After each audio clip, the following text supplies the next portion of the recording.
My name is Will Barnes. I'm a guitarist and composer for the Will Barnes Quartet. It consists of guitar, double bass, kit and piano.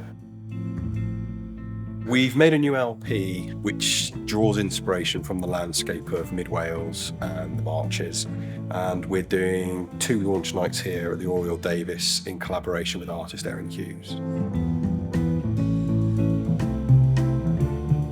Hi, my name's Erin Hughes and I'm a locally based artist. So my practice as an artist, I create hundreds of different hand marbled papers which I cut out by hand with a craft knife to create collages. I suppose the idea to collaborate with Erin came about 12 months ago when she was originally just going to do like the album artwork, the cover artwork for this LP. But as these things tend to go, we developed ideas, and before we knew it, we thought a full collaboration would be appropriate to help bring kind of the pieces to life.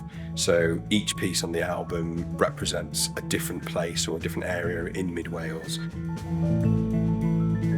This is a really unique project. I've never been invited to create artworks directly in response to music before. Through my research into marbling, I came across liquid light marbling, which is something originated kind of in the 60s. So bands like the Grateful Dead would have live liquid light marbling effects whilst the bands were performing.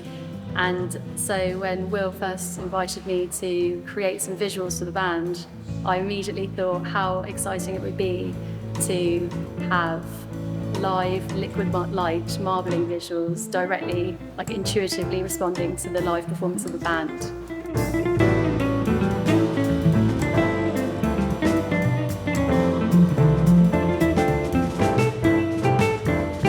Erin's created the 9 pieces of artwork in reaction to the pieces. We've created the LP and released that, so now we're touring it basically over the next few months. So we'll be taking it to galleries and art centres where hopefully we'll be creating a kind of immersive experience and taking a bit of the essence of Mid Wales to other places around the country.